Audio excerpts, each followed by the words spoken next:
તો ફાઇનલી બધી જૂનવાણી વસ્તુઓ જોવા છે. ખાકી બાપુની જૂનવાણી કાર, પહેલાંની એક કાર હતી આવી રીતની. તો આ જૂનવાણી વસ્તુઓ જોવા માટે આવી ગયા છે. કંઈક તારીખ પણ મારેલી છે. કેવું ડોલર ક્યાં? ખાકી બાપુની બધી જૂની વસ્તુ છે ને, એટલે ખાસની પેટીમાં ડોલર છે.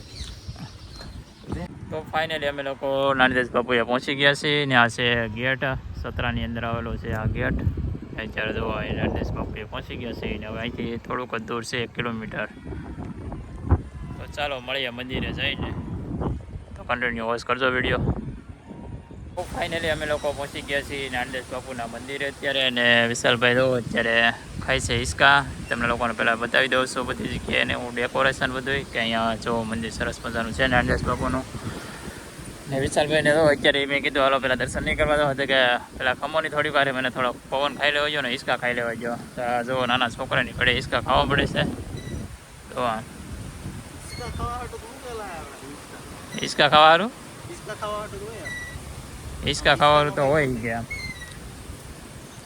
કેમ કે બાળપણ યાદ કરે છે એ તો કે બાળપણમાં તો હિસકા ખાધા હોય પણ અત્યારે હિસકા કોણ ખવડાવે. તો આવો હા, આપણે કોઈ પણ સ્થળે જઈએ તો ત્યાં ઘણી જગ્યાએ હોય છે નાના બાળકો માટે હિસકા. તો અહીં તો કેટલા બધા છે હિસકા છે, લસરપટ્ટી છે, અમે ગૌશાળા છે અને આ છે નાનદેશ બાપુનું મંદિર.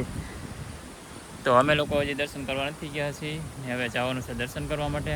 તો સૌપ્રથમ જઈએ છીએ હવે દર્શન કરવા માટે. તો કન્ટિન્યુ વોચ કરજો વિડીયો. ને આ બાજુ છે ગૌશાળા. પછી આ તમને લોકોને હું ગૌશાળા બતાવીશ કે પહેલાં ગૌશાળામાં જવું, ગૌશાળા જોવા જવી કે પહેલાં એને હિસકામાં ધ્યાન છે. તો આપણે પહેલાં મંદિરે જઈએ. તો ચાલો જઈએ મંદિરે. તો ફાઇનલી આપણે સમાધિ મંદિરે પહોંચી ગયા છીએ ને તમે લોકો પણ દર્શન કરી લેજો. તો આ છે નાનદેશ બાપુની સમાધિ, ખાકી બાપુની સમાધિ છે અહીંયા. આ સમાધિ મંદિર છે ને આ બધું બધું ડેકોરેશન બધું આવી રીતનું છે. જય ખાકી બાપુ. તો બધા દર્શન કરી લેજો ખાકી બાપુના. ને આ બાજુ જો મસ્ત મજાનો ચબૂતરો છે અહીંયા બનાવેલો. ને વિશાલભાઈ તો આમથી ગયા છે, આપણને નથી ખબર કે હું જોવા ગયા છે. ને આ બાજુ જોવા બધી વસ્તુઓ જોવો. ને આ છે ચબૂતરો હોય ને આ બાજુ છે સૂર્યને ભગવાનનું કુંડ છે કંઈક. તો હું તમને લોકો હમણાં બતાવીશ. તો કન્ટિન્યુ વોચ કરજો વિડીયો. ને આ બાજુ બધું અલગ અલગ છે. ને વિશાલભાઈને આપણે પહોંચીએ છીએ એ કંઈ ચડતા નથી અત્યારે ક્યાંય ગયા એમ તમને લોકોને હું ત્યાં બતાવી દઉં. ને આ ચબૂતરો છે જુઓ. અત્યારે તડકો આવી ગયો એટલે કંઈ સરખું દેખાતું નથી. અને આ કુંડની અંદર જુઓ અત્યારે દેખાડું છે સૂર્ય ભગવાન. અંદર પણ છે આવી રીતનું ને અંદર સિક્કા બધા પડેલા છે. અને જૂનવાણી વસ્તુઓ જો અહીંયા મંદિરની અંદર છે બધી જૂનવાણી વસ્તુ બધી અલગ અલગ. અને એમ કહેવામાં આવે છે અહીંયા મોટર ને બધું અલગ અલગ પહેલાંની છે. ખાકી નાનદેશ બાપુની ને ખાકી બાપુનું એવું બધું છે અહીંયા. તો ખાકી બાપુનો એક છે બધી જૂનવાણી વસ્તુઓ. વિશાલભાઈ આવે તો ભાઈ તમને લોકોને હું બતાવીશ. ને આ બાજુ છે ગૌશાળા. જો અહીંયા ગૌશાળા પણ મોટી જબર છે અહીંયા. તો વિશાલભાઈ અંદર ગયા છે, હજી બહાર નીકળ્યા નથી. હવે આપણે પણ અંદર જઈએ છીએ ગાંધી મંદિરની અંદર. વિશાલભાઈને કહે કે હું અંદર છે જોવાનું. તો વિશાલભાઈ શું જોવા ગયા અંદર કંઈ છે જોવાનું? કેવું ડોલર ક્યાં? ખાકી બાપુની બધી જૂની વસ્તુ છે ને, ખાસની પેટીમાં ડોલર છે. જેની હાટો આપણે વ્લોગિંગ કરીને ફેસબુક મોનિટાઈઝ કરીને વ્લોગ મોનિટાઈઝ કરી ડોલર હાટો કરીને ડોલર તો ઇન્દર છે. તો આપણે ડોલર જોવા જવાના છે. ચાલો હવે જઈએ છીએ ડોલર જોવા માટે. તો ફાઇનલી બધી જૂનવાણી વસ્તુઓ જોવા છે. ખાકી બાપુની જૂનવાણી કાર, પહેલાંની એક કાર હતી આવી રીતની. તો આ જૂનવાણી વસ્તુઓ જોવા માટે આવી ગયા છીએ. કંઈક તારીખ પણ મારેલી છે 90 24 કંઈક છે. જુઓ તારીખ અંદર છે, તમને લોકોને બતાવું કંઈક અહીંયા.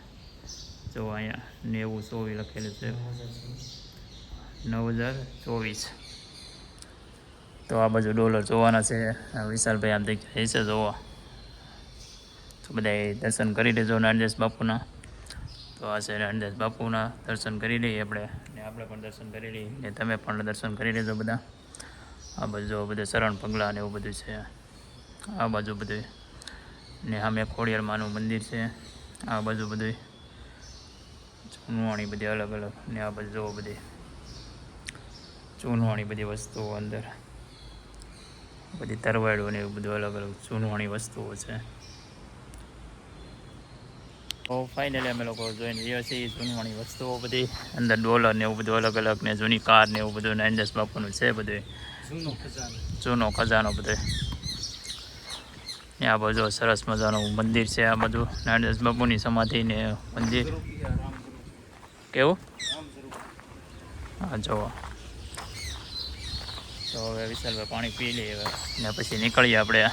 તો ક્યારેક તમે લોકો આવો તો ઊંચા કોડાથી કમસે કમ કેટલા કિલોમીટર, 20 કિલોમીટરની આજુબાજુ થાય છે. તો તમે લોકો ક્યારેક આવો તો આવજો. ને આ બાજુ છે રસોડું. તો આ બધું પ્રસાદ માટે બધું આખું રસોડું છે ઠેઠ સુધી આમે સુધી. ને અહીંયા કંઈક મેળો હોય છે, જેથી નાનદાસ બાપુ કાકી બાપુની તિથિ હોય છે ત્યારે અહીંયા ભવ્યમાં ભવ્ય લોકો સંતવાણી હોય છે. જો અમે ઓલું સાઈ દેખાય ને એ ત્યાં હોય છે બધું. ને આ બધું લોક ડાયરો ને એવું બધું હોય છે. ને ઓલા ખેતરની અંદર જો આ બધું છે ને ખેતર, એની અંદર મેળો હોય છે. ને આ બધું બધી જગ્યાએ મેળો જ હોય છે આમાં. ને અહીંયા સંતવાણી હોય છે. તો ક્યારેક આવો તો આ બધું આવજો. ઊંચાકોડા આવો તો અહીંથી 20 કિલોમીટર થાય છે. ઊંચાકોડાની અંદર મહુવા તાલુકાની અંદર આવેલું છે. તો ક્યારેક આવજો ને અવશ્ય એકવાર મુલાકાત કરજો. અહીંયા તમને જૂનું બધી વસ્તુઓ જોવા મળી જશે. કાકી બાપુ હતા ત્યારની બધી જૂનવાણી વસ્તુઓ છે. તો ક્યારેક અવશ્ય મુલાકાત કરી લેજો. ને હવે આપણે નીકળવાનું છે. ને વિશાલભાઈ તો આમ ગયા છે બેસવા. તો જઈએ છીએ હવે.